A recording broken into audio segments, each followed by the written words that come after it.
Good evening. Patrick here. Welcome to Eight Questions with. Wow. Right. Pretty exciting show tonight. Coming off a absolutely banger of a show last night um, with Chris Lazaro and just an awesome chat. And we're back at it tonight. This is a first for me. This is a first for me. We are interviewing a festival organizer and Crystal Connor. She has created and organized Cabin in the Woods Film Festival. It's going to be held up in the Great Northwest in August, and I thought, well, this is just too much of a guest for me to handle by myself. I'm going to need a little bit of help.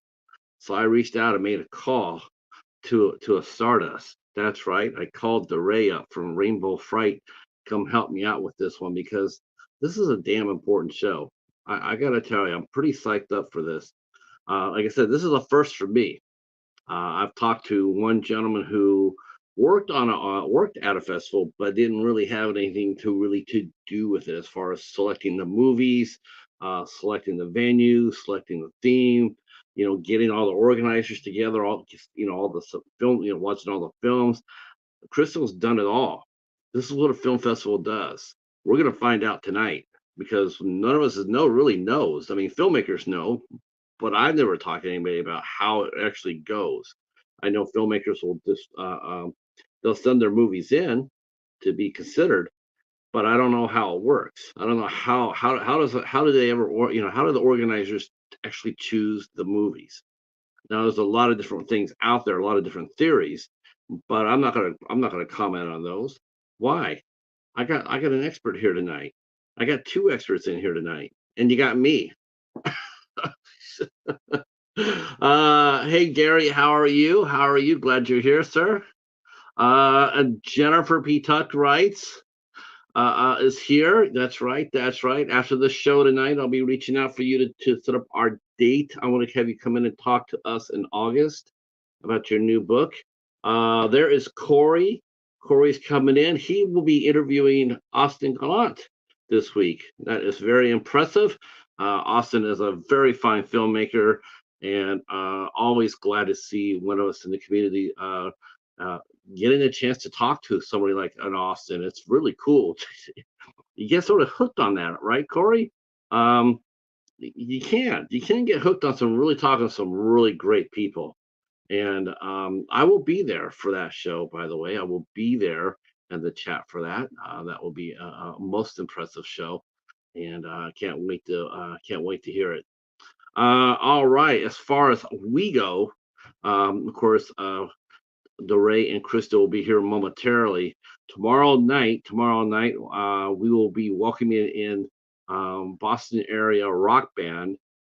Major Moment will be here with us tomorrow night at 8 o'clock. Um, great, great band. This is why I'm trying to do more bands now. I've actually, by doing that, I've actually reached out and I'm starting to hear what I missed about working in music. I'm like, man, this is good. Like, man, I'd be on the front door holding my list right now and working the show if I had these guys. And I have these guys playing on the stage. Uh, see, see, see. Hello, Patty. Haven't been feeling well as of late. Took some blood. Yeah, man. It seems like a lot of people around here are not feeling the very best. Uh, and thank you so much for that. The mighty Derae just passed us through on Instagram, and she will be here momentarily. If you have not met Derae, you have not subbed to her page, what's wrong with you? She's definitely got the most smooth voice in our community. And I always said that if they ever decide to remake the Warriors, whatever it would take to make her the DJ, so she could get there and tell you what's going on. That would be DeRay. DeRay would be that person. She'd be the DJ. That would be cool as hell too. I wonder how many times people have told her that. If I could have my way, I put you on the Warriors. I wonder how many people have said that to her. I can't be the only one. I just can't. But then again, I do own a cheetah, so what does that say? What's going Okay, on? so honestly, that's my first question to you. How many times did people actually tell you like, oh, they ever made the Warriors? You're the voice.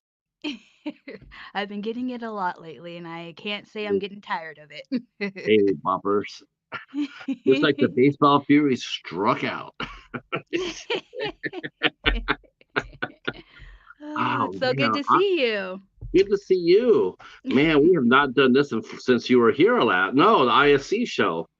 Oh yeah, yeah, Yeah, yep. yeah, we get. I know. I sort of reached out to you a little bit. I'm going like, I wonder what she feels about Nefarious because I'm like, man, I really like the. I want to get a panel together and talk about it because that movie's got me thinking, man. It's got me thinking.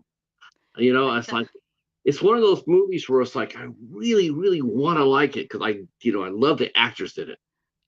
I had one of the actors on the show last week from Nefarious, oh wow, okay. and so Very cool. I was really just like, man, I really like the acting. Sean Patrick Flannery, I mean, that guy delivered. But at the same time, like you didn't like the movie too much because of the. It was a little bit heavy-handed, wasn't it? Just a Yeah. tad, just a tad. It was really hard for me to get through. I want to say I didn't finish it, or I might have somehow got through to the end, but I certainly gave it 1 star on Letterboxd. It wasn't my favorite. It's interesting too. It says this is a type of movie to me that would be tailor made to go inside of a film festival. And talking to Crystal, this is going to be my very first time I've ever interviewed anybody who's actually was running and organizing a film festival. I've never talked to anybody yet. That's Um, awesome. for one thing, you always think they're just going to be too damn busy. Yeah, she's Uh, busy. yeah, She is very busy. I felt really, really blessed that she said, "Sure, I'd love to do it." Yeah. And then I'm sitting there, and then I'm sorry that you're an ambassador. I'm going like, oh, she'll be more than ambassador. She's gonna be co-hosting this puppy. Hell Mm, yeah. I was happy that you asked. that's right, boppers. Okay, that's the last one. Yeah, I'm excited. I'm excited. God, just I mean, just think of the work that goes involved, the work that goes into it. I mean, not only you have to get all the movies together, all the submissions together, but then then you have to find a place to hold it.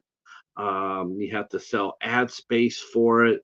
You have to get VIP. I mean, it's got to be just one of those craziest things where it's like, if you do it once and and you survive it, then you could do it again, and it gets easier.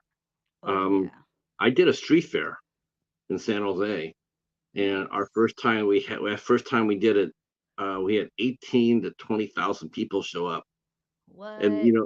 yes, we had to sit there at all these different meetings and talk about the bands we were going to have and what venues we are going to host and everything. I mean, it was a laborious event, Oh yeah, it but sounds but like it. I gotta tell you though, I think a film festival would challenge. I think it's challenging. It's Um, definitely taking her all year to plan because this is the second one. And as soon as it ended last year in August, she was already the next week getting stuff going for this yeah, coming August. So, yeah. Isn't that something else? It is like that. It's exactly like that. The As soon as we were breaking down the street for our street fair, we had like four blocks to clean up, and we were already talking about the following year.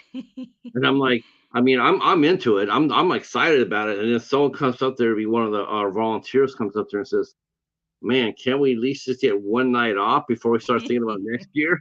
nope. But no, no. Um, Ugh. have you ever done anything like this? I mean, have you ever done anything? Have you ever been involved in a project like this, like at a Oh, festival or? sure. I used to work at a photography studio, and at one point we set up a bi-monthly film festival, essentially, but very small.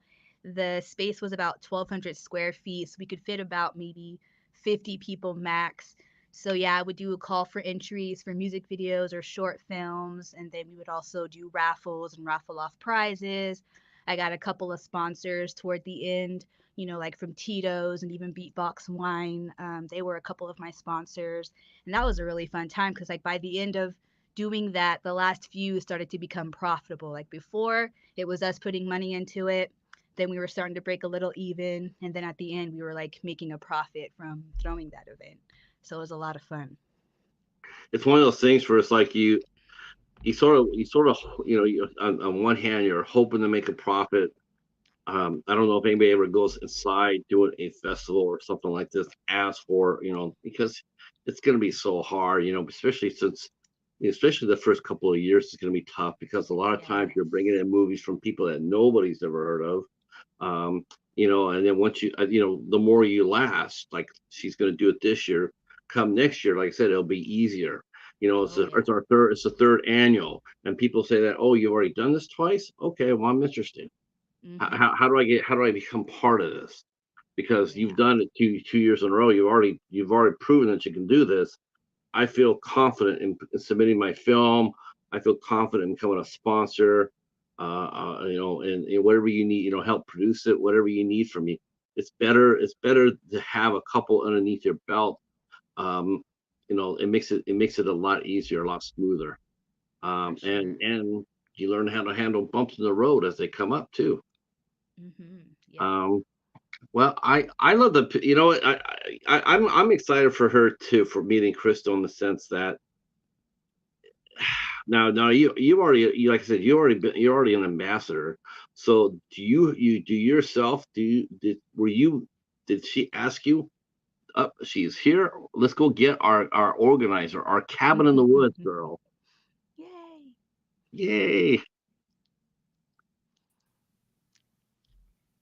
Ta-da! What? Hello. That's a Hello? nice surprise. What? What? I asked Patrick, I was like, should we tell her? He's like, well, she might know if she saw the description. I was like, but do we want to tell her? He's like, no, we'll surprise her. I was like, Mhm. okay. That's right. We just wanted to show you that we have a long arm too. We can reach out and touch, like, we know people. Crystal, it is an absolute honor to meet you. I'm really excited to talk to you tonight.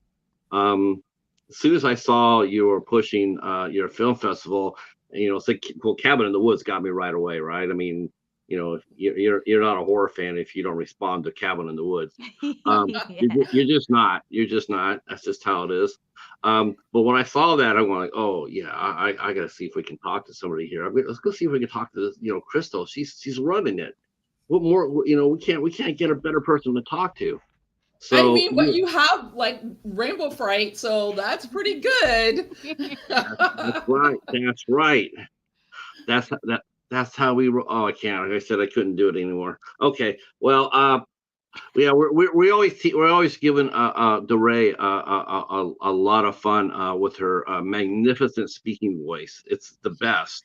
And You so know what? Like I like watch her videos and then like I almost don't want to watch mine because like I look so just like I keep saying and I'm like like she's like the perfect speaker. she Like Oh, and less I is. already editing. like have like I'm nervous talking in public and so like Mhm. even though I know I'm not looking at your followers, I know that they're out there, so I'll be stumbling over my words as we go. And Derae is going to be just like, and whatever you need from me. Like she's so No. perfect. She is. She's got the perfect voice, and it's like, are you ready? And I'm like, yeah, we're all ready. Oh Uh, man, well I well, I appreciate get, y'all. Thank one of the you. things I guess we'll get this party rolling because I'm just curious, Crystal. I mean, and Derae, please jump in with any questions you have. I mean, this is just not my show. This is us. We're buddies, so So she yeah, already knows everything that she wants to know, I'm sure. We'll yes, but see. We'll see. with her sharing it, it's a lot better off than it's with her sharing it, it's a lot better off than me sharing it. So I'm just, I think I'm getting laryngitis. Take over, Derae. No, Patrick. Patrick, come on, Patrick. Don't do me like that. You had a question ready to go. What was it? What I was did. I did. Um, it? so how did you get involved? Well, first of all, we got to go back to your origins a little bit, but when did you get involved in horror films? Me? Yeah. So, okay, so the origin stories. So I used to, anyone who's following me on Facebook, when I watch horror movies, I would, like everybody else, I would scream at the TV. But then I would like post what I was writing. I've always been into horror movies. Like my mom used to take us to the drive-ins to, watch horror movies. Like one of the scariest movies I've seen on in the drive-through was Phantasm. So like, and we grew up watching. And now I can't think of it, but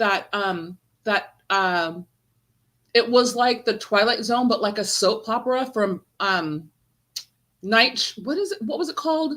It was, my mom watched it, and it was like a horror soap opera.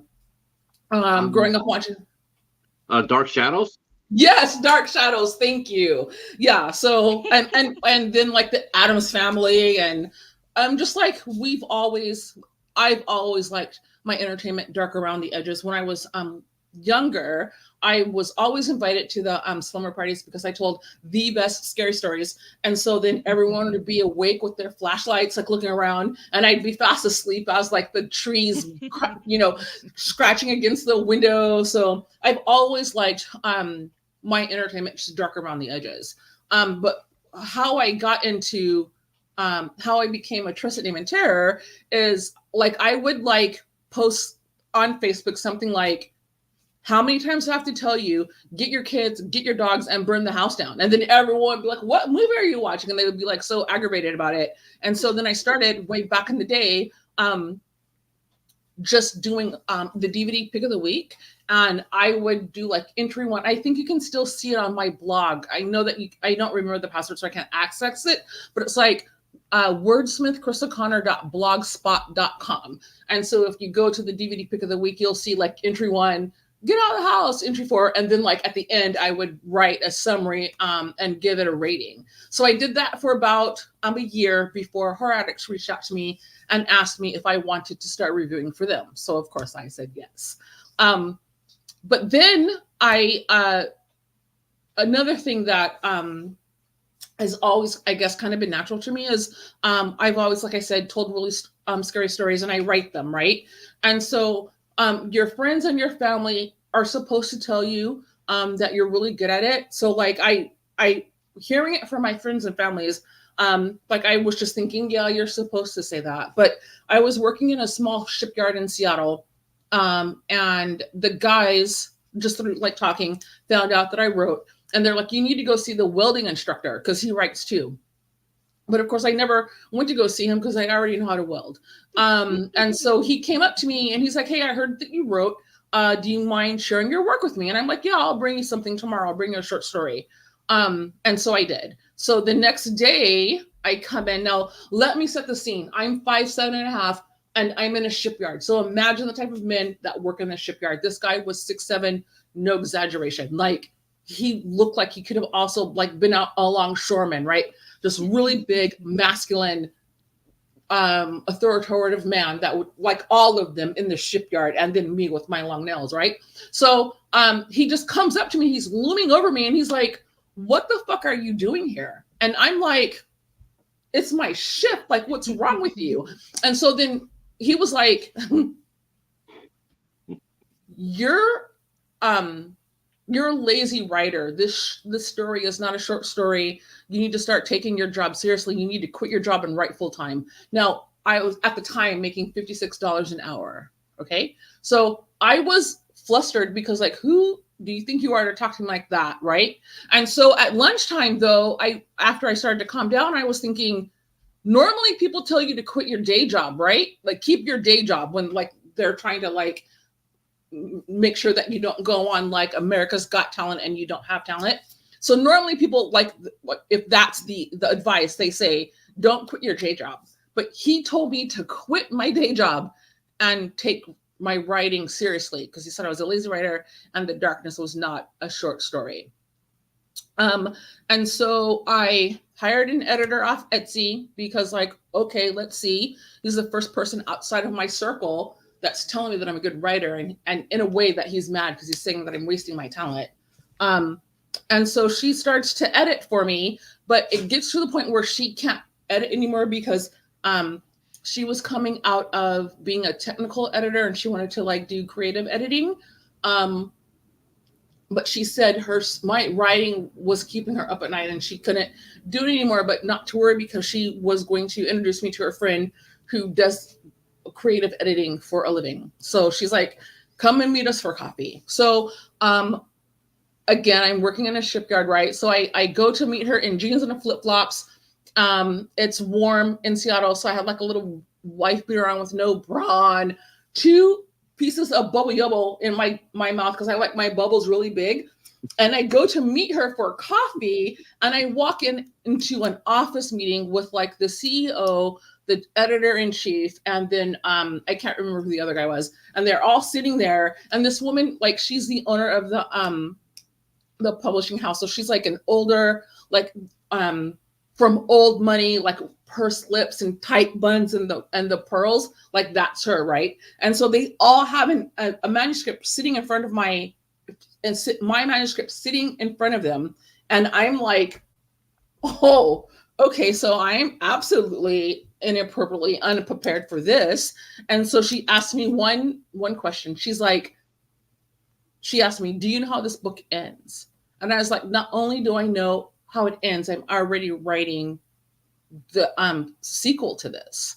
And she's like, okay, we will get our money back from you. And so she like has this piece of paper and she kind of just slides it over to me. And it's a book contract, right? And so I'm like, and I sign it, right? And I'm like, and I go out and I call my mom and I'm like, I think I just signed a book contract, like, and I was like all flustered. And my mom's like, yeah. So she was making my favorite dinner. She's like, I want you to come over tonight. So do you want extra potatoes? And I'm like, did you just hear what I said? And so then I called my bestie, same reaction, like she was like folding clothes or something. Like nobody was excited. And I'm like, what's wrong with you guys? And they're like, we told you, like we were waiting for this to happen. So like, that's how I became a published author. And so as I was starting to write and work with a rote editor and go through the writing process, I stopped doing the DVD picks of the week. And so my following at that time were everyone who was following me for the DVD pick of the week. And they were like, look, we know you're about to be famous writing, but where's our DVDs? Like, we're waiting for our movie reviews. And so that's how I like had to swing back into doing the DVD picks of the weeks, because I had a following at that time, but they were not following because I became an author. They were following me because I was doing movie reviews. What a long-winded answer. Like, I'm sorry. but even back then, you recognized how important it was, though, to keep a following. You know, especially with I mean, you know, especially with writers. I mean, it's like you know, there's a lot of writers out there writing, and you want that following. You want them to talk about your book, and you want them to get. You want them. Well, the thing is, like, I didn't know I would get that big of a following because I was just doing a DVD pick of the week for my Facebook friends, right? And then people that I didn't even know started following me on the blog and talking back and forth and talking to me. So like, I wasn't trying to get a following. It just happened. Right. And it wasn't that of a big one, not at first. It was just like maybe like 1,100 people, but like, you know, I didn't know them I don't even know how they found me. Awesome. What kind of do you have a question, Derae? Sure. Yeah. What's the name of your first book, and can we still buy it? Yes. And that instructor was right. It was not a short story. It ended up being a 88,000 word trilogy. And so hold on, guys. There we go. So, oh my gosh, I should have been prepared. So, The Darkness is my very first book. And 6 months out of the gate, no one knew who I was, and I became an award winner. So, The Darkness is book 1. Artificial Light is book 2. And In the Valley of Shadows is book 3. And so this whole entire trilogy won best cross genre because this book 1 starts off as a medical thriller. The Darkness tells a story about Adam, who was created in a science lab. And for the first 18 months of his life, he was left in a cage that was, it looked more like it was instructed to like hold a lion. And so, and this baby was created by the Alpha Omega Foundation. Their rival scientist, Artemisia, working for the Skyrit Group, they found out about this project and they went and they stole it. And so when Adam became under their facility, they treated him like a baby. She fell in love with him and she's like, okay, I have a kid now. I'm going to take this kid out of the facility and we're going to live happily ever after. But her colleagues were like, are you, what? Like, are you seeing what he's doing? You can't. And so she wasn't paying attention, and I'm going to stop there. So that's that is book 1. So book 2 follows the continuation of everyone in book 1, but we get new characters. So we get a this becomes now a crime thriller, science fiction thriller. So we are introduced to a detective who is trying to solve all of these a serial killer that's like wreaking havoc on her city. And we find out in this book, which is now becomes book number 3, becomes like sword and sorcery, because they have to go back. They use magic to go back in time to fight a war that they have been fighting even before the Hyborian age. And so we get all new characters. We find out how important the characters are from book 1, because the characters from book 3 using magic and being like not immortal but thousands and thousands of years old found out about Ayana and knew how powerful she was going to be and knew about Adam, who was created in a science lab, and it all comes together like that. So yeah, everything is still on Amazon. Like, yeah, Amazon, perfect. So I know that's a lot. That's crazy, isn't it? Yeah, I know. That is crazy. Well, you know what though? What I'm saying though, and I let you go with this because to me it's like, what's important is the fact that what it shows us anyway is the fact that with your Cabin in the Woods festival is that you're definitely open-minded, right? I mean, you wrote a story that's like from it's almost like the Dark Tower. There's Dark Tower has 7 books in it. It all has 7 different worlds, but you have to have an open mind in order to understand that and also to create it. So I can already see that's how you are as well. And I think, do you think it's really important? I mean, this is with Cabin in the Woods, it's really important to have an open mind when you submit, when you ask for film submissions, isn't it? I mean, do you have a criteria? I really am asking a question ahead of it, but I'm going to go based on what you said about your book. Do you have a criteria for when people send you movies? Is that one of the components that you look for when you watch it? Are you looking for someone to have that open-mindedness that anything is in the realm of possibility? So I don't watch the movies until they're selected. I have a selection committee.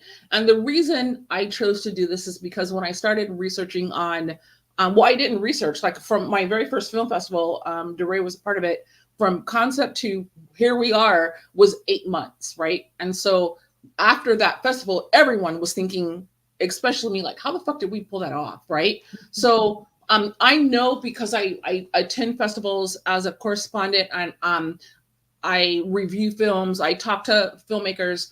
When I was researching, just like being in the filmmakers business, but not contributing, just seeing what like their whole idea was about festivals. I saw a repeating complaint that people thought that some films didn't win through merit. They won because they knew the people who was associated with the festival. Yeah. So right then I got together a selection committee, and there are 12 people, all different walks of life, all economical, social, genders, ideas. They fight with each other over films. So they're the ones who select the films. I don't see them. I know what they're doing because of course they work for me. But I don't see the films until we get to the cabin. And so every film that's selected is selected on the criteria on which they're judging for. And no one will ever be able to say, oh, the only reason you won at Crystal's Festival is because you know her. I don't watch the film, so I don't know. And another thing is, I like my horror, like I want to be left crying in the corner, shooting at shadows, right? I like A24 stuff, and not everybody can handle that, right?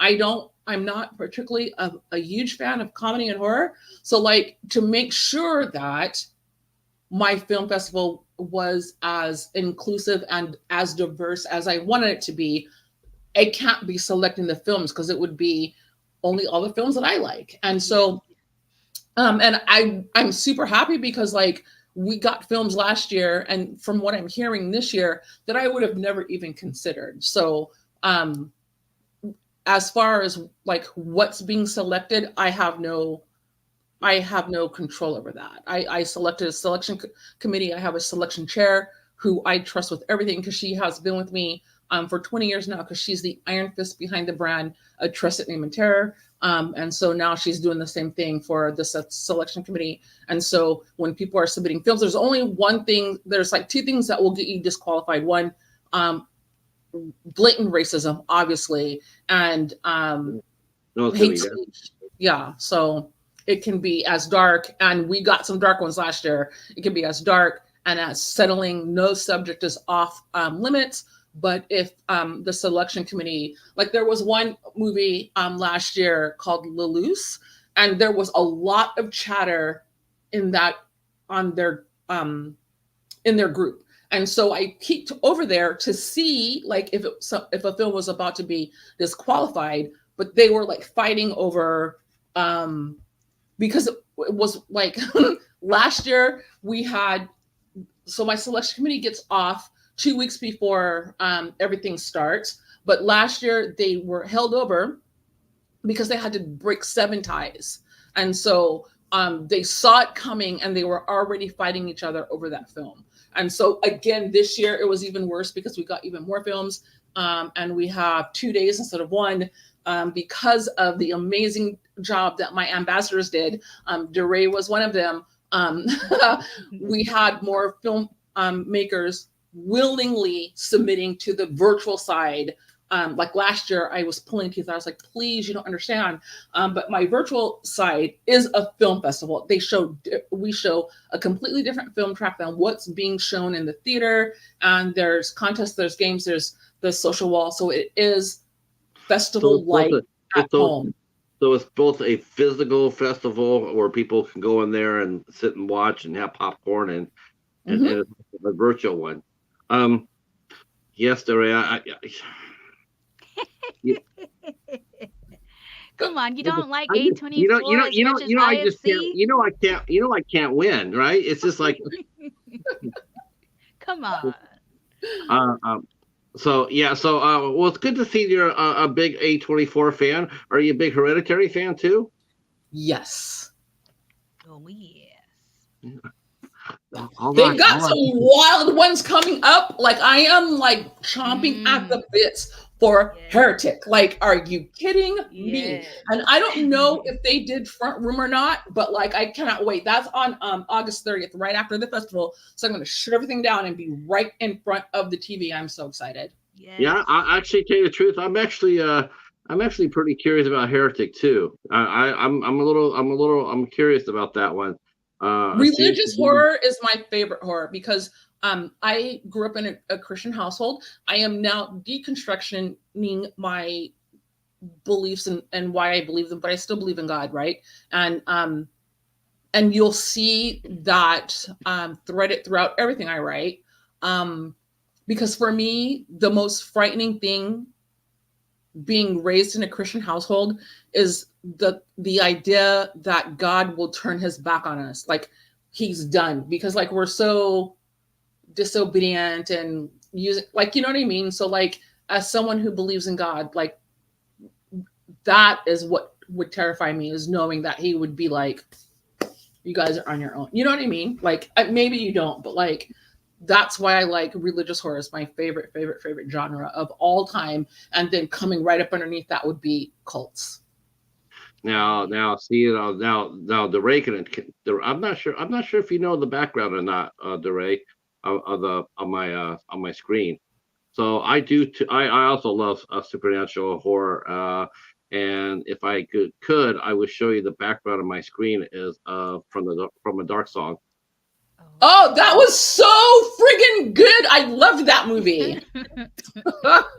I loved that movie. Seen that one. Yeah, that's oh right. She made me mad because she didn't. Okay. Don't spoil it. Woo, that was so good. That is the one that flies under everybody's radar. The dark song is off the chain. It's off the chain. It's so good. Would you even say it was better than Hereditary? You know what? They're different, right? They're different. So you can't. It's apples and oranges, and both fruits are really good to me anyway. But yeah, the dark song was just ooh wee. Yeah. Oh, now I'm having flashbacks. Okay, now I don't feel so bad. No, it's a running joke. It's a running joke. Like I like A24 films. I like some of them. Some of them I just can't. I just can't.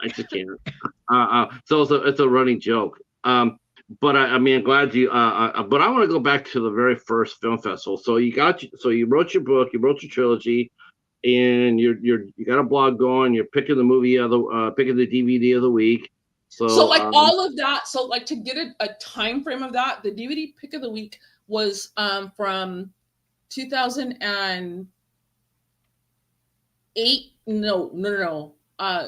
Hold on. Let me do the math real quick, because we need to make sure that everything is in right. So, okay. So the DVD pick of the week started in 2008 and all the way till 2009. I got my first book was published in 2010, and then I published a book every single year until 2018, and then my life like kind of went off of orbit. And then on 2020, okay, so last year, so 2024, okay, I am a city girl through and through, and I had this wild ass hair up my ass that I was going to go stay in a cabin for the weekend. But I didn't go too far, like it was still within cell service. And me and my dog went and stayed at what's called a dry cabin, but so a dry cabin has no water inside. So they're usually an outhouse and an outside shower. But where I was staying there was a giant cabin with a bunch of little cabins around it, and then little paths to get to the big cabin, because downstairs was the communal area, which was still way outside my comfort zone. But there was a shower, a kitchen, you can read, and then a stronger internet connection. So and a year to that date later was my first Cabin in the Woods Film Festival, which was last year. So that trip that you took was sort of like the genesis of it. Yeah, but like I didn't know that then. Like Sasha is my number 2. And when she flew out to Seattle, she was like, do you remember when you were talking about having a content cabin? And I was like, what? Like, I don't remember that at all. And she's like, she was like, you were saying that you wanted to like rent a cabin and be in the woods with all of us, and we would create content and watch horror movies all weekend. And I was like, I don't remember that, but I do remember like how it dawned on me. Like I said, you guys, I travel and attend film festivals as a correspondent for live action reviews. And so I bought tickets to Portland Horror Film Festival down in Portland. And it was the first time ever that I attended that festival as a fan and not someone that was covering it. But the second day, the correspondent in me took over, and then I started like covering that festival for live action reviews. But I remember sitting in the theater, and Portland Horror Film Festival is pretty big. It's a 5-day festival, and they have like 4 4 different screens, all of them showing all kinds of different things all at the same time. And so sometimes as a smaller content creator, you cannot talk to the talent and the film producers who you want to talk to because they have a jam-packed schedule, and they will talk to the creator from like Neon or someone who's been sent from Scream Festival, right? They just don't have the time. Like they have to like get as much exposure as they can. And some of us smaller content creators cannot talk to who we want to talk to. Or if we find them, like I did this amazing interview from an Italian director who did a remake of Whistle and I'll Come to You. Her rendition, which was like phenomenal. But because it was the festival and the pub that we were in was like supposed to hold 500 people, there was 15, well, maybe not that much, but there were so many people, like they were standing over us, like there was beer dripping and the sound was horrible. So I couldn't even use it. So like when I was going home, I was like, I'm gonna hold my own festival. Like I'm gonna do my own festival, but I want it smaller so that everyone who's coming to my festival will be able to talk to each other in a more organic way and connect in a more organic way.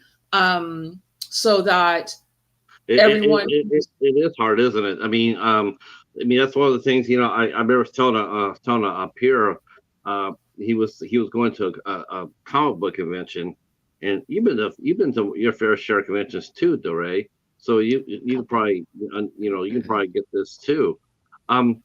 It's always I always said that when you talk to a celebrity at a festival or at a convention, they'll agree to anything that you ask them. Oh yeah, hey, come on to the show. Okay, hey, I got a part for you. All right. Yeah, want to go grab some dinner? Okay, but they always say yes just to keep the things going on, just to keep moving on because their soul being torn. Now you yourself found that out when you started organizing your festival. All of a sudden, you went from being the one asking the questions to the one being asked the questions. Now, what was that like? So, okay, I have to like go back to the convention part because like I was a writer for a long time before I started my festival. And so one of the things that you're talking about at a festival is being the one like transitioning from going to a festival as a fan and being someone that people are coming to see. So my second festival, I was, I can't remember where I was, but I was acting like a fan. I was running all around and the security guard was like, you need to know this, the organizers like, you need to stay at your booth. Like you cannot just be running around here. Like you have merchandise, you have people lining up for you. Where are you? Like you'll see these guys at dinner. Like these people have come to see you. And that was like a huge ask. I was like, what? And so like, that was like something that I had to get used to. And one of the things that kind of sucked was I couldn't like run around and get autographs. So what I started doing is, and I'm going to show you guys this really quick. Hold on. Is this where the ambassadors came from? Huh? So what I did is every single time I have, I create or I'm on tour for a new book, what I started doing is I started having people sign my book. Cool. So then I was able to stay at my own booth and still like get autographs, but like all my fans like would sign like every single book that I've ever published and that I've been on tour on, I've had people sign my book. That's cool. So going back to your original question, being the one to asking all the questions, I still act like a fan. Like, right, I still fangirl. Like last year's special guest, like I couldn't even like compose myself. Like, what the hell is wrong with me? I'm still doing the same thing. I'm still acting like a fan. I'm still acting like a fan. You know what though? It's okay. Look, it's all right. Everybody has those moments, when you meet somebody you like, it's all things like, holy cow, I can't believe we're talking. You know what? I get that. Like you should have saw the way I like had a meltdown when Sasha told me that she had secured Derae. I was like, don't play with me. Aw, Like, don't did say she really say that. yes? Aw. And she was like, yes. She said yes. And I didn't believe her. And I was like, okay, hold on.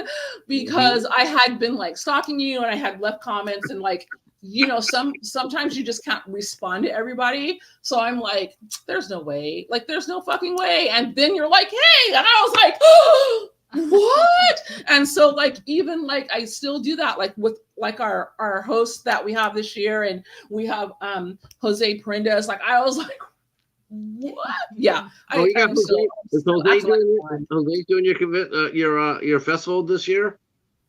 What do you want to do?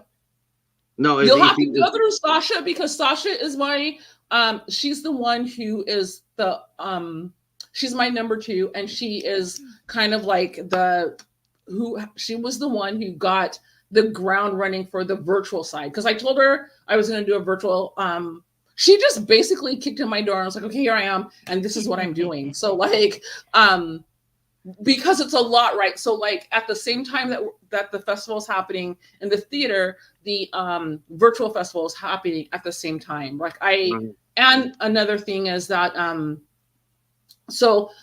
okay, wait, I'll just let you ask the question, so I don't want to like steamroll this and I'll be going on and on and on and on and on like a runaway freight train. We'll ask Derae. We'll ask Derae how you two met. We'll let Derae answer that one.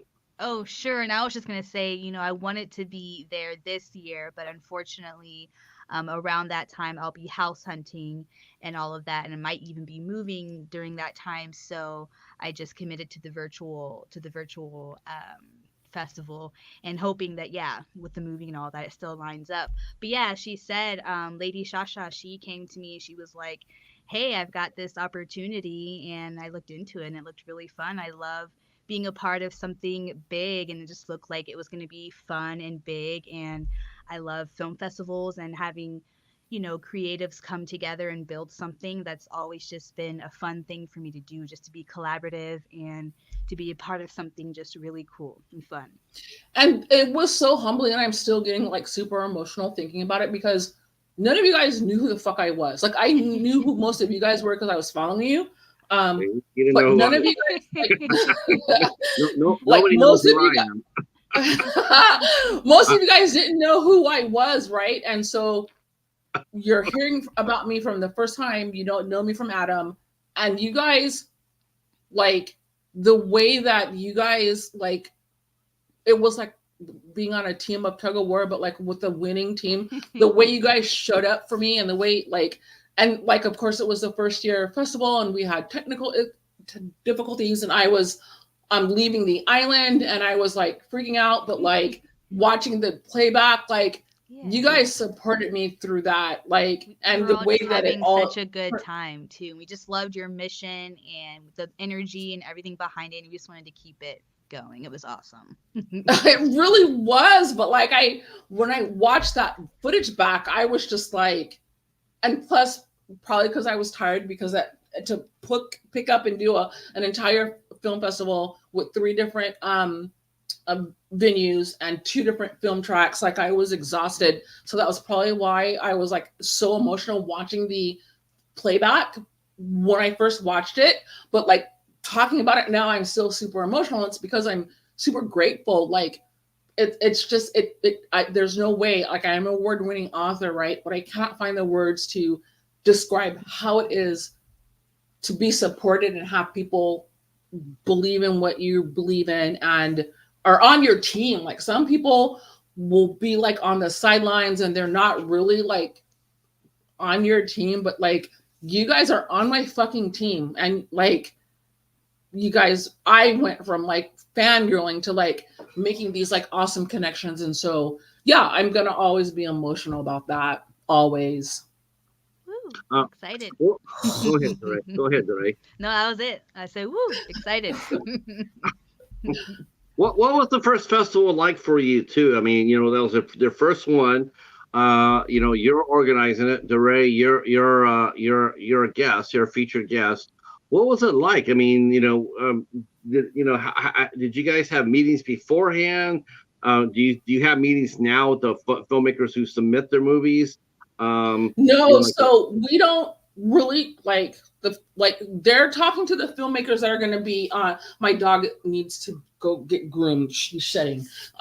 So the filmmakers on the virtual side we're all talking to because they're all part of the program. But last year we didn't have any virtual filmmakers, and then the filmmakers that came to the theater, sorry, we didn't talk to them until they showed up. We didn't know who was going to be there until like I started like matching names off the tickets. Like, so like I have no idea how so many people from last year even found me because I wasn't advertising because of, a shoestring budget, but I did get an increase from last year. So there, I was watching, I was doing the analytics, and I had a 740% increase of filmmakers submitting to my film festival, both for in person and on the virtual, and 6 new countries from last year. So you get that first one, you get the first one underneath your belt, and you show that you can do it without imploding and things. I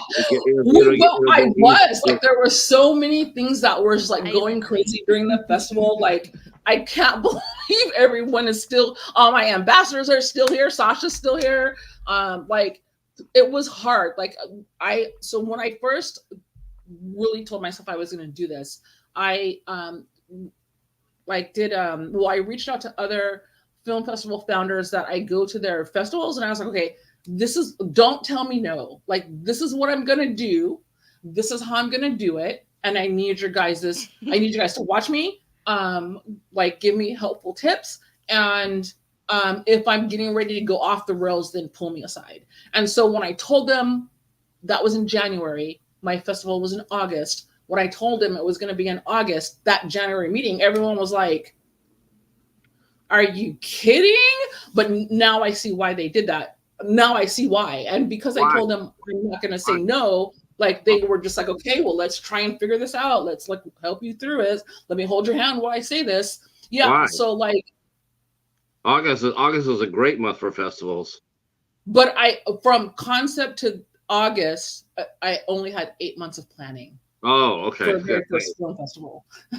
And there's a lot going on. So my VIP guests spend 3 days and 2 nights in a cabin in the woods. Last year we were at Anderson Island.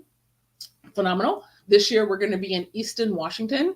Then there's the theater component where we have a weekend in Seattle. And then we have the virtual festival. All of my tickets in person are all inclusive. And no other film festival is doing that. So when you get to the venue, like, because one of the things that I was like thinking about when I was putting my festival together is like, I've been to festivals where I was like, do I want to get a pizza and a Coke, or do I got to go pay my parking meter, right? Like, do I want this ticket, or do I want this t-shirt, or do I need gas? Do I need to use it for gas to get back home? Traveling for festivals is expensive. So I wanted to kind of like ease the burden a little bit so that the people who are attending my festivals do not have to worry about that monetary decisions, because once you get to the venue, everything is taken care of for you. And so it just creates a more relaxed theater experience, because I have this ticket. So like the gold standard tickets, that comes with 2 concession checks. And so you can take your concession check to the for your popcorn and your candy and your soda. You get 2 of those. For Gold Plus, you get those 2 concession checks plus a grab and go meal. For Platinum guests, they get dinner, like they get entry to the gala dinner. For Black ticketed guests, they get the brunch and gala dinner. And then everyone gets swag bags, and depending on what ticket you have, will determine what's in your swag bag as far as cost is concerned. And of course, the VIP guys get everything. Well, I want to know one question, and actually, I'm gonna ask this to you, Derae, so you can tell us. Are the first 2 festivals, or the first festival, the first 2? This is your second one you're doing this year, right, or third? Second. Oh, sorry. Okay. So, Derae, what was it like for you? And be open. What was it like for you to come to a first-time festival? Did you have any expectations as a film fan? Like when you go there, because I've never been to a festival that just started. I went to CineQuest, but that was like after it got going, like 3 or 4 years. I had a friend of mine who was one of the organizers, but I didn't go because I was doing something else. But I went there like the third or fourth year after we got going. What was your experience like the first time that you went to the Cabin in the Woods festival? Well, I definitely had my expectations, but I feel because it was, a first time film festival. I despite it being the first one, I still had my expectations, knowing that she's a professional and that she has her high standards and things. But I think it actually exceeded my expectations, to be honest, because even though there were some technical glitches and things didn't work exactly how we thought it would, we still saw every film. We got to talk about each film. It was all recorded and then edited together to give to all the filmmakers. And we had an amazing host, and M Shy, who was there, just being a boss host. She just She kept the was. party going, and she just kept people laughing and engaged the entire time. We were all, as brand ambassadors and filmmakers, content creators, podcasters ourselves, just love film and entertainment and just love talking about it all day, every day anyway. So why not do it in this way at a festival that is fun and collaborative and could one day maybe be global?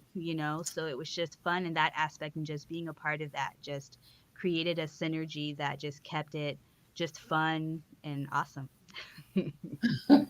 Wow. That's the best review ever. Yeah. Oh my gosh. So after the first festival was over, and like you said, the first one is always the toughest one.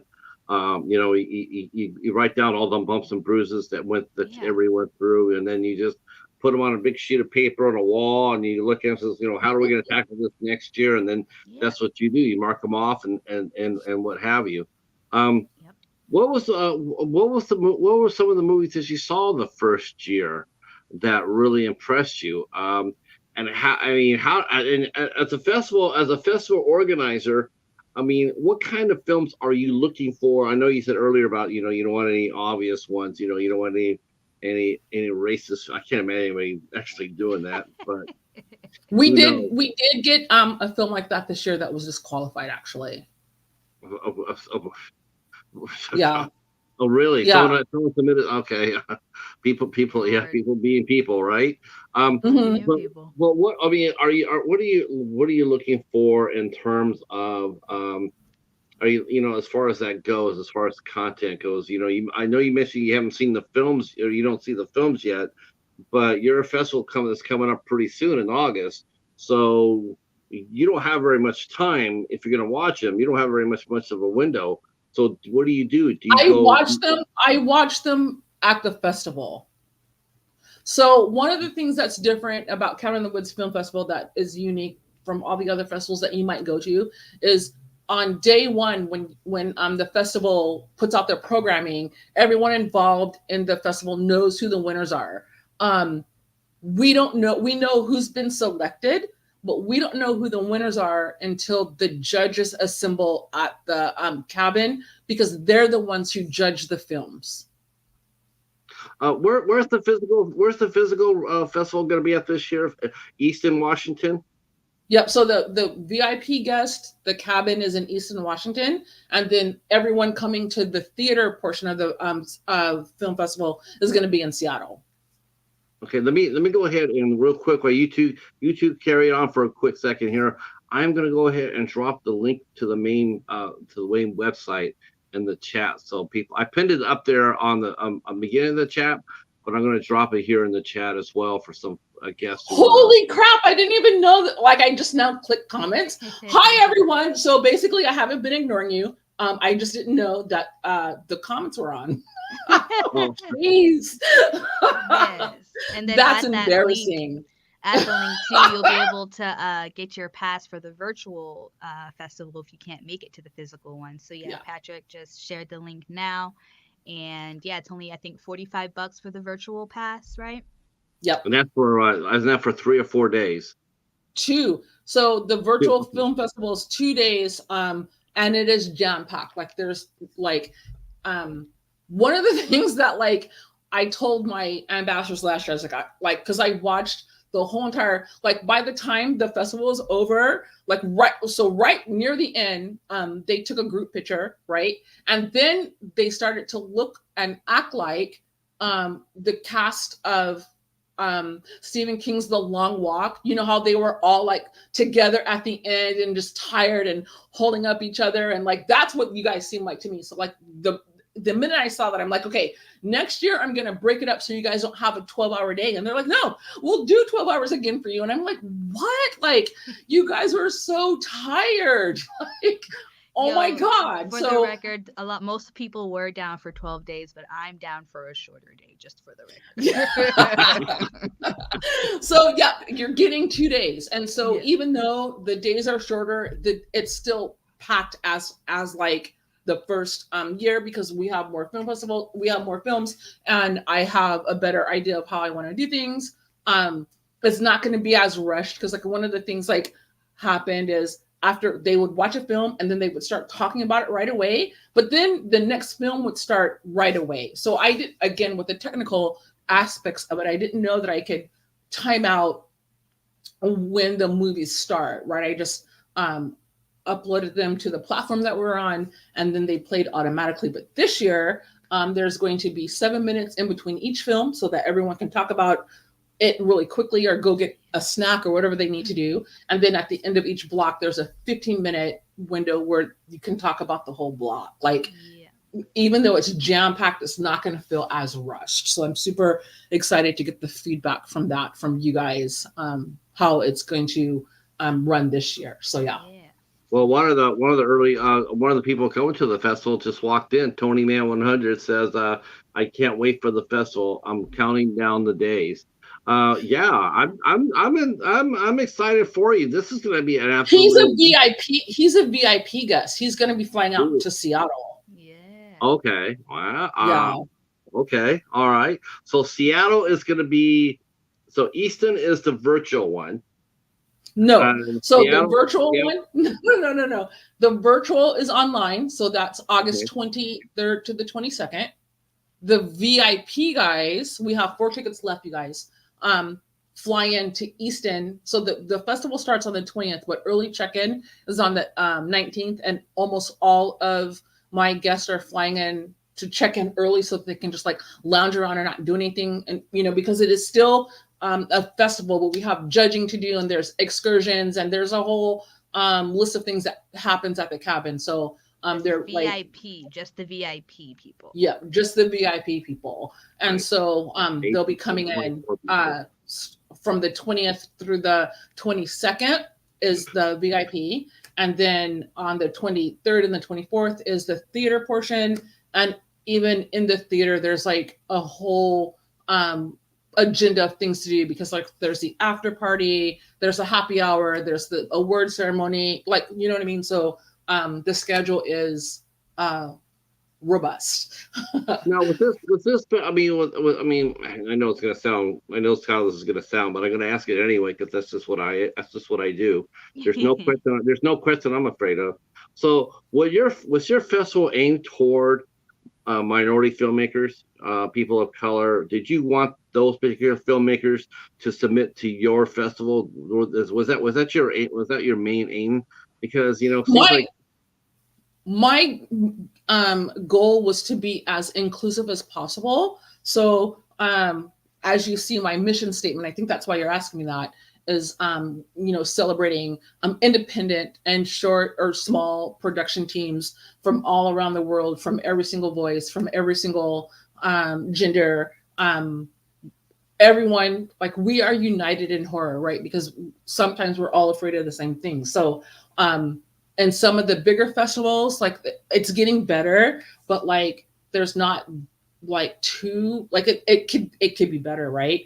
And what I was kind of like, because I don't know how to do this yet, I'm still working on it, but like I wanted to like reach out to more directors from the Q+ community, but I don't know how to do that without being pandering or like you know what I mean, like cheapening it a little bit. I found out after the fact that I had 4 directors from that community, but they didn't say anything. So No, they we want their could, work. They want their work to speak for themselves. You know, they don't want to be yeah, known as, I'm a gay director. They just want to be known as a director. well, fair You know, enough, fair enough. I don't want to be known as a woman director. I just want to be known as a director. You know, I mean, that's where we should be. We should Yeah, be there, but exactly. we're But we're not. not. We're not. Right, So, right. So like, and- you know, smaller festivals will be able to highlight that. But like this year, I have, I think 6 who were like, yep, this is who we are. And you can tell in the films because some of the characters are obviously from that community, or they're the characters that they're portraying us from that community. So yeah, I'm like, I'm super happy about the diversity that I'm getting this year. But like, I guess it should be, and maybe because just people don't know who I am yet. But it's getting better. Like we have a film that was submitted from Iran, and oh my God, again, United by Fear. The comments from my selection committee, I cannot wait to see this film because they were just like, what is happening? Like I need therapy. Like that's what they were comments were from. And so like I try and stay out of their business because I'm not going to cheat, right? I don't want to go and watch the film to see what they're talking about. I want to experience it at the during the festival like everybody else, and to have total and true transparency. I have no, like I have no control over that, right? I don't. What gets selected is because my selection team deemed it worthy. So yeah. Derae, what exactly does an ambassador do? Is that a normal position for festivals, or is it just applies to yours, Crystal? But what do your ambassadors, like? If I went to Derae like just now and said, you work for the festival, what are your duties? What's your role in it? How would you explain? Basically, yeah, sure. Just essentially promote and help market and spread the word, put the call out for filmmakers, as a fellow filmmaker, I'm an ideal person for that because I, know other filmmakers and creatives who might know other people too, and just kind of get that out there. And, I think the friend that you told about the festival, I yeah, think their film got selected. yeah, Bonnie by Ronald. Body, yeah. So yeah, Yeah. they got selected. Yeah, it's very cool. So he's super excited and just help with the promotion. Hey, Sasha. What's up, girl? And during the festival, just also promoting it during the festival, and just also getting the perk of being an audience member, essentially, for free, I guess, but it's not necessarily But free no, because you guys like we're busted did the your work ass. Like beforehand. I need Yeah. to be paying you Well, guys. you guys don't you guys get a T-shirt at least? Oh no, we got a whole swag bag. I got my little, Ooh, water bottle and backpack and keychain and all that stuff with the logo and nice. stuff. So yeah, we Man, got that's our big little time right piece too. there. Swag bag, Yeah, swag bag. it's all about that swag, baby. You already Oh, know. oh hell yeah! Yeah. That and the smoozing part, right? The art of the Oh smooth. I yeah. mean, trying to get a word in with Crystal during the first day of the festival would probably be next to impossible. Um, Yep. that's for sure. Because everybody wants to talk to the leader. That's for sure. Um, Mhm. what movie have you what movie last year? What 3 movies last year? And this is for the both of Ooh. you, What 3 movies last year really jumped out at you and grabbed you and like, man, I'm glad I saw this movie and let me go tell other people about it. And a ghost story doesn't count. Okay, go. I'm pulling up my letterbox right now. You know what? I'm gonna have to do the same thing because that's a really good question. There were so many good films. Sasha, if you want to put in the comments what your favorite one was too, like because she was here with me in Seattle. So hang on, let me so one of the things I was surprised about last year was how many movies that were submitted that took place in a cabin. And so we had in the theater a whole entire block called A Cabin in the Woods. And it was the last block of the night. Yeah, I was going to ask you about that. I was going to ask you was that your favorite movie? Was the movie A Cabin in the Woods? Was that like your favorite movie? Is that where it came from, or is that because that's like one of the most horiest chestnuts of every single horror movie? I go to Blockbuster or Family Or both. Video. 9 out of 10 independent horror. Five friends head to a cabin. Like already, already In the been there, done that. woods. No, so like everyone asked me that, like, but it's because the first part of the festival takes place in a cabin in the woods. That's why. Okay, that makes sense. That makes sense. So Now, one of the movies that shook me to my core from last year was a movie called Mine Heist, and it came out of Spain. Just wow, like just wow. there's a movie coming out of Spain this year with that going on called The Coffee Table. Yeah, so that's a feature-length film, and I was like basically like doing everything I could to get his attention to see if I could like show that film for the VIP guest. But he's one of the big film guys. He's having an incredible year with his film, and so he's one of the people who don't answer his people who are talking on his threads. So Are you talking about Raymond or Caius? Caius, the director of Coffee Table, he doesn't know English. So I'm actually why I'm waiting. They do speak English because they're submitting films all over the world, right? So like I made that mistake. So last year, oh my God, it was so embarrassing. I can't believe I'm about to say this out loud. But I was, because last year no one knew who I was, right? So I was like really slept myself out there to filmmakers. And so I sent a please submit to my film festival to a guy in Spain using Google fucking Translate, right? And so when he sent me the email back, he's like, dude, like really? Like, do you have no idea what you wrote to me? And I was like, oh my God, like what, how bad was it? He's like, no, it's fine. Like I went through your social medias, and so yeah, I'll submit to your film. But he's like, just send it in English. Like, gosh, I wish yeah. If I had known that, I would have introduced you to Raymond, who runs Cinephobia. He's the one that I got the movie from. And I've been waiting for an interview Chaos. I'm because they can type. I know it's confusing because he's sitting there saying I don't know English very well, but he's typing it in English, and I'm going like, like, but you know what it is? He's just translating it. He's writing in Spanish and translating it.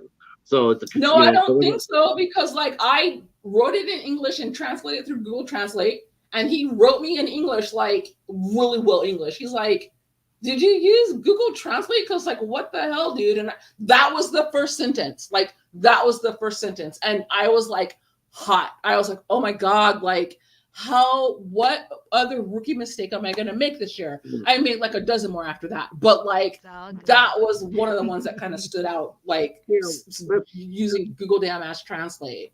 I should have known better. It can be a little bit, it definitely can be a little bit, lost in the translation, so to speak.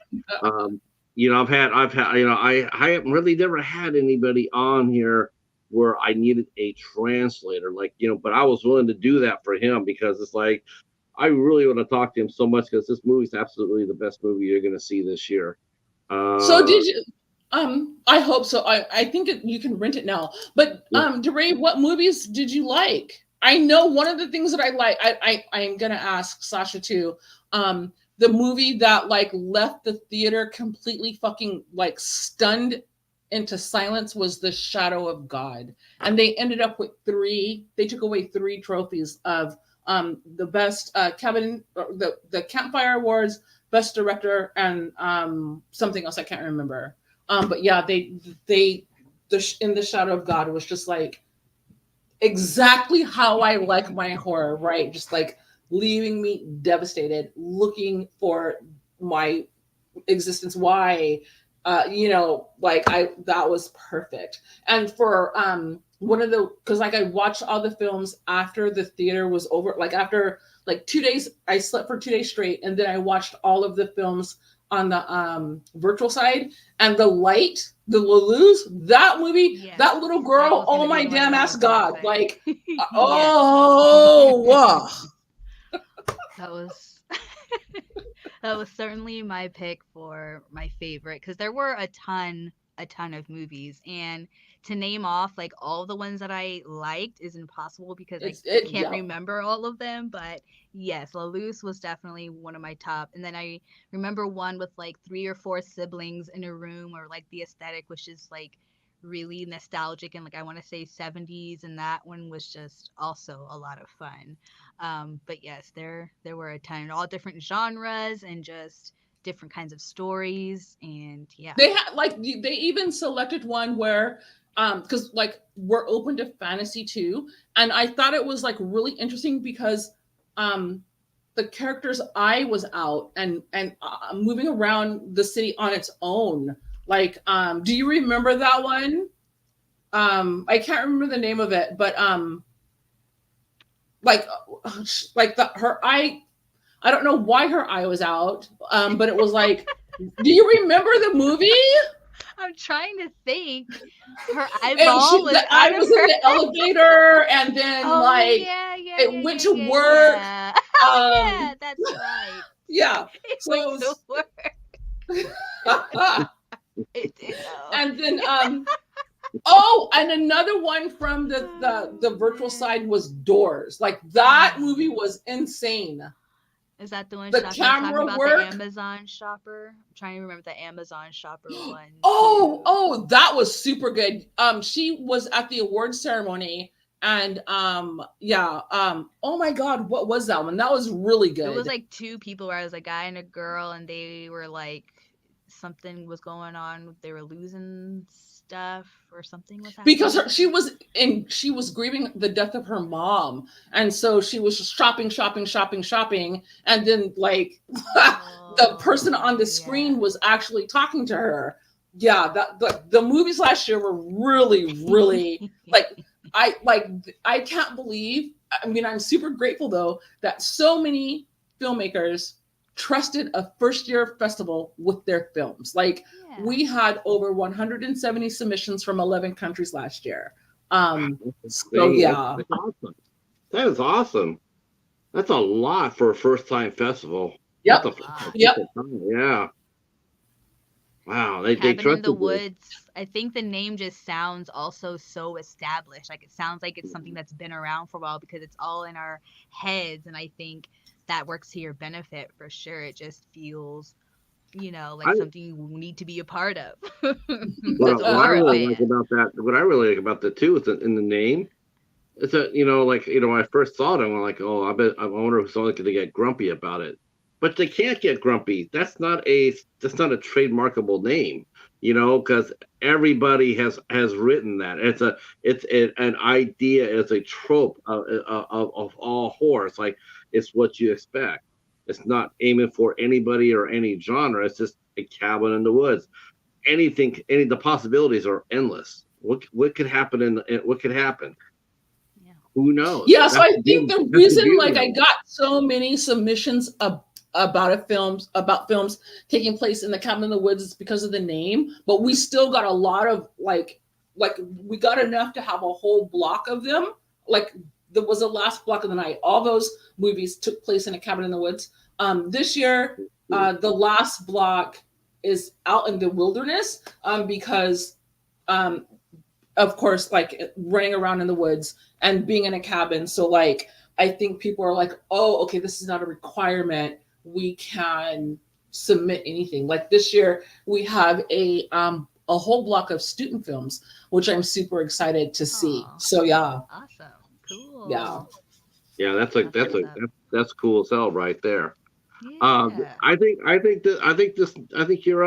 your next festival, your second one's going to be blow the doors off the roof. I mean, is it safe to Can say? I tell you guys something else? Sure.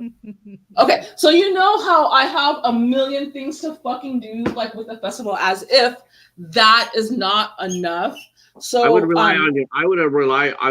So if I was you, I would rely heavily on my ambassadors. I do. Like they're already doing what they do. Like the ambassadors are ambassading. But as as if I didn't have enough to do already, if I hold on. Hey, stop, babe. I'm on the not on the phone, but anyway, that's my dog. She's wanting attention. So as if I didn't have already enough on my plate, I decided to be hella extra and write a book that would be launching on the first day of my festival, and it is done and it's being edited now, and it's called The Cabins. So basically this is like I remember at the beginning I told you I hadn't published anything since 2018, so I'm back publishing books. This book is a companion piece for it. And so this cover was created by one of my ambassadors. Like when I tell you my ambassador, I'm like, this is his work. It's look at it. You know that it's from cool. Okay, there you go. Is this the background of the festival, or is this a fiction book? It's a fiction book. So there's 14 stories written all by me, and all of them take place either in a cabin in the woods somewhere in the world or in the woods. Yeah. So because I'm an author, right? So like I want to make sure that like people know that, because some people will not watch a horror movie, but they'll read a horror book.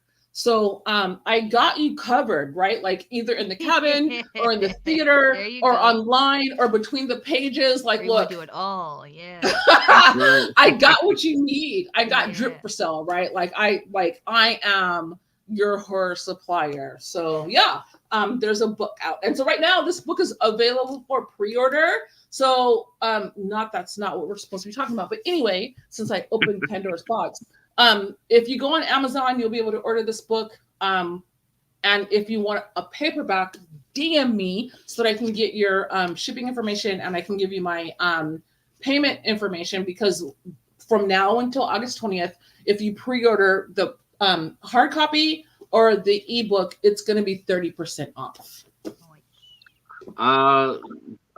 We have a couple of questions here. Okay. Let's see. Tony mentions, is there a predetermined time limit on the films? I mean, what's your parameters for submitting a film? So for the short films, it's 30 minutes or less. And for the films that are going to be shown exclusively for the VIP cabin members, feature length. Okay. Yes. And the reason the VIP guys are getting exclusive films that no one else is going to be seeing is because judging films is not easy. Like a lot is riding on festivals, right? Like some people come out of a festival and their whole lives are changed because the films are getting eyes that they wouldn't be seen unless it was seen at a festival. There's producers, there's like, you know, your whole entire financial life can change for the better if your film does well at a festival. Even a little festival like mine, you just never know. So judging films isn't easy. Even though like Sasha was there last year, I think she had a really good time. All of my VIP guys had a blast last year, even though I was having like mini crises because like it was my first festival. I want them to be able to still enjoy or have films that they can enjoy at a festival that they don't have to watch with so much scrutiny, right? Just something that they can enjoy.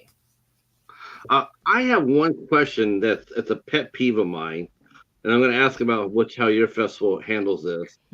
One of my biggest pet peeves of film festivals, and I don't have very many, but this one's probably my biggest one, but you will allow films that have already been reviewed to come to your festival, right? I mean, if someone has already submitted their film and someone reviewed it and submitted their, printed their review, you're still going to accept you would still accept the movie coming in to watch and, for your film goers, right? Because some festivals, they have the attitude of like, if I can't do a review.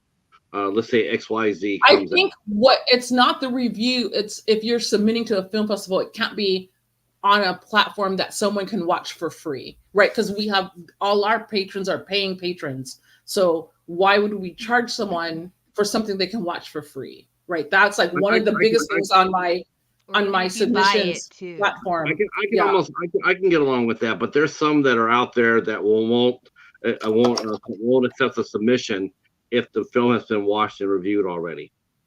I don't know why they would do that. Like when Me I get either. films, Thank like you when for they that, send because their me posters and either. they have all of those their laurels on it, like I throw that right on social media. I'm like, they went to Sundance, now they're here. Like Yeah, Sundance tickets are like $1,100, but come and watch it here, right? You know what I mean? So like, yeah, like this film, these guys are saying it. Like there's a film that is on my that they selected. I can't remember it, but it's making the rounds and it's doing really well. And so every time I see them, I'm like, oh, if you miss it here, come and watch it over here. Like, you know what I mean? So yeah, the reviews are super important for creators. Like, how else are you going to know? Like, and plus when another thing about going to film festivals, you don't know what films are going to be shown because they're indie films. Like they're not as known. And so if you like are like deciding, okay, do I want to go to like Film Quest in Utah, which is a huge festival, well established, or do I want to go to Cabin in the Woods? Having a film that's been widely reviewed could make or break someone's decision, because traveling for festivals isn't it's expensive, right? So yeah, like if the reviews are good, like I'm going to use that to like our advantage. I mean, think about this. Here you go. This is what I don't like about Sundance. Sundance can kiss my ass. So you make a film, you're a filmmaker. Here you go. You got your movie made up, right? And you're gonna sit there. Okay, I'm ready to go. I'm November. Sundance is what, March or May?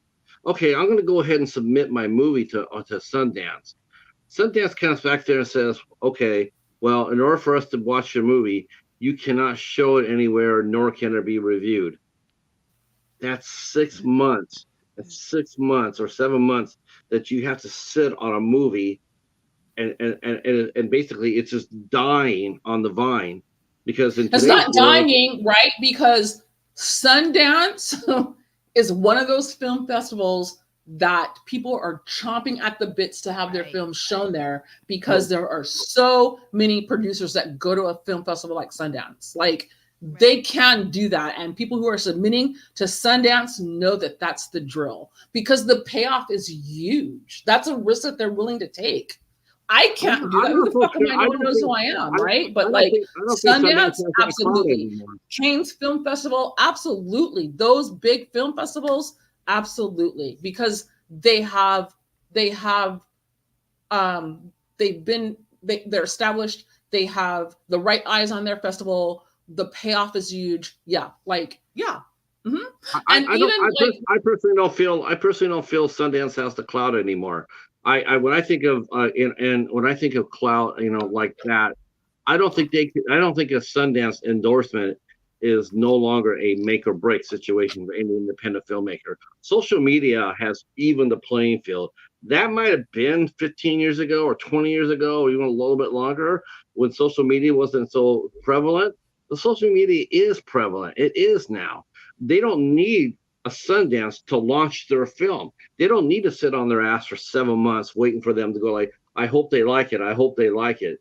When you got the difference between social media and Sundance is Sundance has people that are in attendance that are looking to back a film project, right? They are looking to spend $3 million to get a film on the big screen. Like I believe what's the one that we were all watching? God, see, this is why I get nervous in public. Oh my God. And it came out of Sundance. So it was the film that the new slasher where the kills were really gory, and the guy the IFC movie, In a Violent Nature. In a Violent Nature. So that film blew up from Sundance. Like a lot of films blow up from Sundance. So like even though we're watching it, like if that film was just like on YouTube and like Venmo, everyone would be loving it. But like, would they be able to crowdsource a $5 million budget to get it, onto the screens and and to have it do as well it's doing, Sundance is still a major player in that. I absolutely believe that. And Screamfest is the same way. Distributors, they're huge. Like if Yeah. you can get a Yep. badass distributor, like you're Yeah. set. Well, you know what it is? Theater. You know, it's funny. It's like this may, I don't know if you knew this or not, Derae, but so far this year, 5 out of the top 10 highest grossing horror movies so far this year have come from IFC Shutter. And that is finally because somebody, I don't know who, I don't know if it came from the Shutter side or the IFC side, finally went up to AMC, who owns both, and sat there and says, listen, why the hell are we showing our movies at a 4-screen room in New York and gaining a couple of $100,000? Why can't we take our movie and put it out there at AMC and get a wide release? And that's what they've been doing. And all of a sudden, lo and behold, a movie like Late Night with the Devil, instead of getting a couple $100,000, then that'd be it. Now it's getting out there and now it's out there because social media got that movie out there and got it spread out on the big screen. You know, they're like, wow, everybody's talking about this movie. Same thing happened last year with Skinamarink. Skinamarink was going to do that. It was going to play the one little the ISC center, and that was going to be it.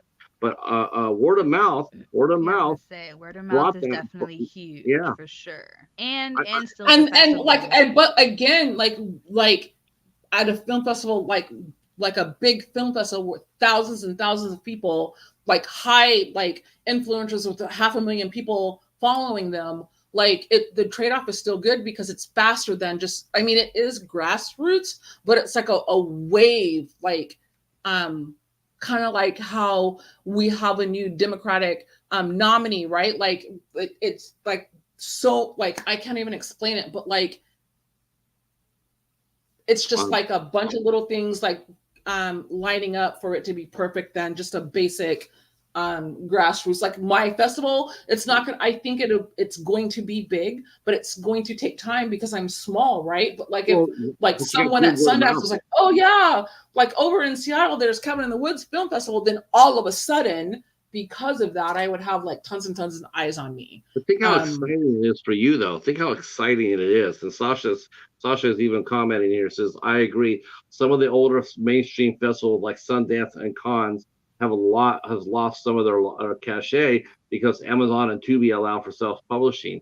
And think about this. Here you go, and who knows, right? It's not always it's a crapshoot at these festivals. It's a crapshoot at Sundance. You could go there, you could hope to get that $3 million investor, that angel or what have you. You could hope. Doesn't mean, because you're competing against a lot of movies there too. So what happens if you go to Sundance and you don't get that big investor? Now you wasted 7 months of your film's lifespan hoping for you're hoping for a Hail Mary, when it's more important. I'd rather see, and this is to me, this is where you come in. Because you're sitting there going like, oh, you don't want to wait 7 months? Bring it here. Bring it to Cabin in the Woods. We'll be happy to show it. So what? You got a review in the New York Times? Who cares? Bring it on. Let's get the people to watch it. And that's to me, that's what a festival job is. That's the job, is to get the movie out there in the public's eyes, to get them excited about it. It's making filmmakers sit on their ass for 6 or 7 months, and in the hope of getting some good press. I just think I think it's outdated. The model's broken. I think your model's the future. It should be. That's what I feel. I think what you're doing now, and any festival that allows someone to submit their movies now, even though they've already had it out there for a little bit, God bless you. I think that's most festivals though, because when you go to different festivals and you're watching the posters, like if you cruise through Planet Fest social media and they're posting the films that have been selected, those posters already have a million laurels on them. Now you're just being greedy because you're getting you're sweeping every single festival you go to, you're winning awards, right? So I think most festivals, normal festivals, allow that. You know what I mean? Because the reviews is what generates the excitement. Yeah, I think anyway. I think. I mean, I can understand. Yeah, you don't. You want to You don't want to have every Tom, Dick, and Harry go to every Tom, Dick, and film festival. You don't want that. You know, by the time the poster comes there, there's no you don't even know what the movie is because they have laurels Right. all over the poster. You don't want that. But at the same time, is you know you don't want to sit there and you took a year to shoot your film. You took it took another to shoot, edit it, score it. It took a year to do that. Now you're being told that wait another 6 more months. Oh, that's just heartbreaking to me. It's like, man, I've already sweated it, because and all of us being film reviewers of a level, we know when there's nothing more frustrating to sit there and read about a movie that's been sitting on the shelf for 3 or 4 years because they couldn't find a distributor. Because they're hoping for the hope. I was hoping they would pick up my movie. I was hoping that they would see it. I was hoping I could take it to the festival. And and hope is all right, but hope isn't always going to get your movie seen. Getting it out to grassroots film festivals such as yourself, which I don't think you'll be calling grassroots pretty much longer, because after you get like 3 or 4 of these underneath your belt, you're pretty well established, and that's a good thing. That's a real good thing. But I just think that I just feel like more filmmakers, we need to get more eyes on the films. I don't think just holding them back anymore, and and being so selective, and so I just don't think it does. I don't think it does the filmmakers any good. And we're all here for the filmmakers, right? I mean, that's what we're all here for. Yeah. Um, all right, let me go to the chat real quick. Let's see. Sasha mentions. It says a great benefit of having a smaller festival is that it's also online, allows for filmmakers to speak more directly to the viewers through the panels that we set up too. Yes. See, that's like another thing about my festival is like it's small on purpose. So in the cabin, there's only 10 VIP guests. That's the max. In the theater, there's only 98 people, right?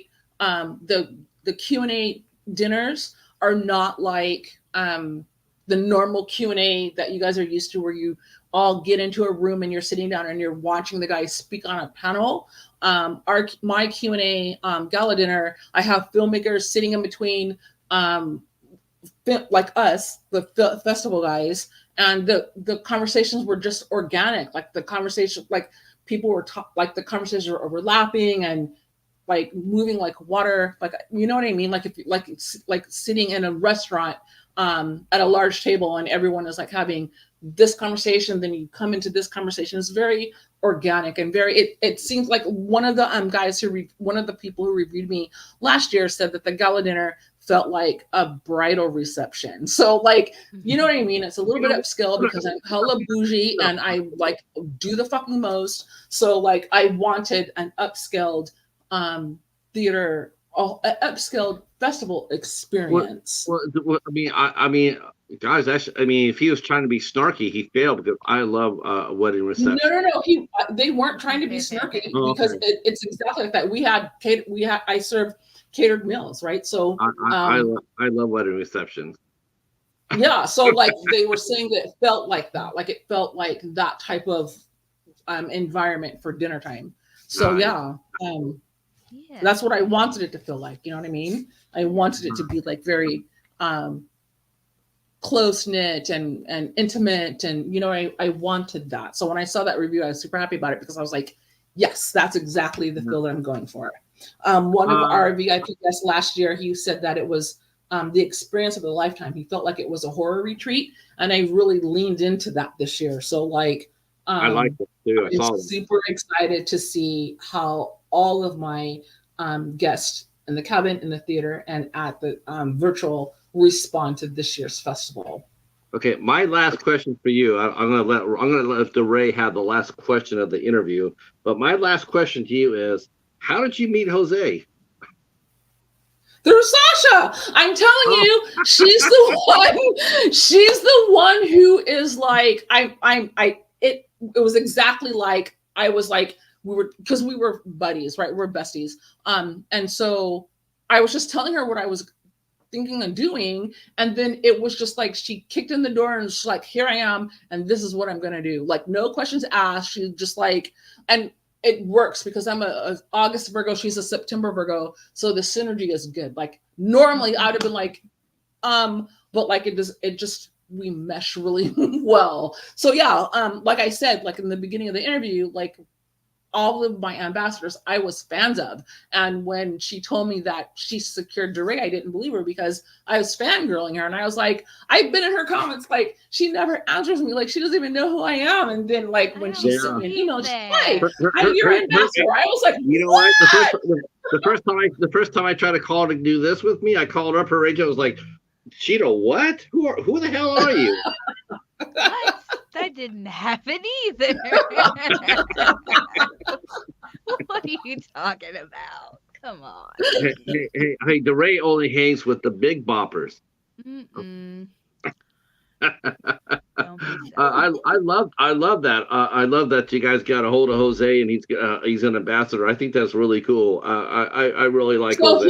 He's got a we have so much more going on this year on our virtual side than last year because it's just bigger. So he's going to be leading a panel. There's 7 different people, 3 other filmmakers, 2 authors, a content creator, and a guy who owns a FX studio.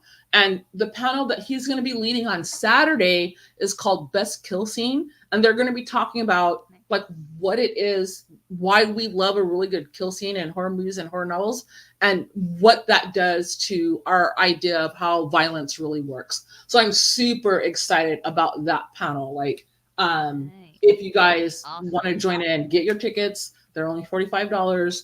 I think, like it's just, I'm so super excited about that. And so when I reached out and asked him, he's like, are you kidding? I'll love to do that. Then he went off to Italy. So I couldn't get a hold of him, but like I put his panel together and it's a nice panel. If you guys go to my IG account, you'll see it, Best Kill Scene, and you'll see everyone that's on that panel. I'm super, again, all of these people who I was like reaching out like timidly to, they were like, hell yeah. I'm like, what? So yeah, like I'm so stoked. Derae, you want to go ahead and get the last question in? Man, I wish I had something prepared. Let's see. Last question. You got so what is one of your favorite 2024 horror movies so far? Or a couple, if you want to name a couple. I'm gonna say Hereditary because of the sound design. So do you remember when we were all in the theater and he crawled up the wall and we all looked up like in the theater because that's like where it was, and then just the way that it ended. I love, like, I don't want to be coddled. I don't want you to hold my hand. I want you to kick me off the cliff, right, when I'm watching horror movies. And so the ending was just so unsettling that I was just like, what? And like with most A24, like The Lodge, that was one of the first films that Sasha and I reviewed for Coast to Coast Horror. Those badass kids, like, you know what I mean? Like I don't want to see it coming. Like I don't want to see it coming. Do you have a 2024 movie that you like so far, a new release? When Evil Lurks. Yeah, there you go. Okay. All right. Mine too. That's a good movie. That's an interesting movie.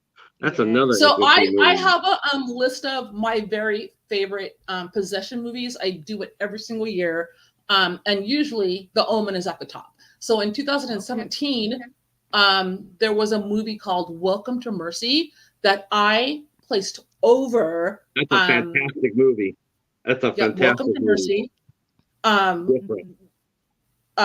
So that was the first, because like normally these are, I call them the descendants of The Omen. I mean, the descendants of The Omen. But Welcome to Mercy was the first film that I reviewed, in my opinion, felt that surpassed its teacher. So my films changed. And then when I saw When Evil Lurks, I was like, who Who are these fucking people? They need they need this whole team, this whole production team needs to go outside and play with a puppy and get 2 treats from the ice cream man and then get a hug and then go take a fucking nap. Like what my the God. hell? That's Like that's the first I've time never anybody's been ever so mentioned. stressed out watching a movie, and Wow. I loved it. Like the little dog and the girl, like I'm not going to say anything because hopefully everyone has seen this movie by now, but like Nobody so sees it. now Nobody it's sees that. it's on my top. Like the No, whole no. town was in on it. They're like, oh, this is the protocol. Like, you know. Oh, sorry. Oh my gosh, you're the first person. You're the first person, Crystal, has ever mentioned that movie. That's a brilliant movie. Have you seen that one yet, Derae? Oh yeah, I love it. That's definitely Oh one of my And then favorites. there's another too. movie that is it's completely different. It's a home invasion, but it ends up being a religious movie. And it's simply called Mercy. And I think it is from 2017. So when you first look up Mercy, you're gonna see the little boy with his grandmother. Not that movie. You want to find the other one. It's called Mercy. And so in the trailer, you see the boy is going, he takes his girlfriend home because his mother is dying, and during this they become home invaded, and then the movie goes off the rails. Okay. See, Sasha mentioned When Evil Lurks is so good. It is. It's really good. It's a lot different than a lot of people think it is. It's really good. Devil Town for the Win from Tony Man. See, Sasha, the team behind When Evil Lurks also did Terrified. And they Argentinians can bring the noise when it comes down to war. The Sadness, let me go look that up. I haven't heard of that. Oh yeah, that's even worse than When Evil Lurks, and When Evil Lurks reminds me of that. But yeah, the Sadness just gets even more depraved. That's love it. Brace yourself. See, like, because I haven't been like watching any movies or doing anything. Because I'm working on my film festival, and I just finished a book, and now like I have to like start editing it and get everything ready to go, and all of my stuff is coming in, all my branded stuff. Like, it looks really good. I'm super excited just to like get this festival going. And the guy at my job who does like vacations, like he was like today, he's like, hey, your festival's coming up and you have a lot of time. He's like, are you going to take the following week off? Because last year you were just a fucking wreck. Like, so like, and this is all you've been talking about now for the last 2 months. So let me know if you want this time off because you have it. He's like, I can't have you in here stumbling around and not knowing what's going on and going home because you're tired. All right, I'm going to go ahead and go ahead and get this wrapped up here. We have gone way past our time, and we're going to let these two ladies go. But I want to thank you to both for coming in and talking with about Cabin in the Woods Film Festival, and also it was such a nice surprise to see Derae here. I did not know because obviously I don't read my fucking emails. I mean, I do. But like, no problem. Yeah, I had my people call her people. Yeah. Patrick, you better stop. All right. It's been a great night. I hope you guys all enjoyed it in the chat. Thank you guys for being so engaging. I see. I'm sorry that I was like late on the chat, you guys. Like, I'm an airhead. I really am. Tomorrow night we'll be back. We're going to end our week a little early. We're going to have a major moment will be with us tomorrow night at the fine rock band from Boston. Hopefully you guys can come out there and support that interview, and we get to know the band, and then that'll end our week. And then the Sunday it's the ISC show. That's right. I got to put that out, right? So next Sunday will Before we go, I have to show Sasha one thing. Okay, before we go, Sasha, look, I have on bottoms. Normally I don't have anything on a Zoom meeting. Oh, zoinks! Our ISC show will be Bound to Vengeance. That will be at 8 o'clock here on my channel. It is an awesome movie. That is a hell of a movie. I'll tell you that right now. You want to talk about women empowerment? Yeah, check that movie out. All right, that'll be it. I want to thank everybody in the chat for coming out. You guys have been awesome. We will see you tomorrow night. You two ladies so stay right fun. where you are. You two stay right where you are for one more minute. And everybody else, I'm going to say good night, and we will talk soon. Peace. Yeesh.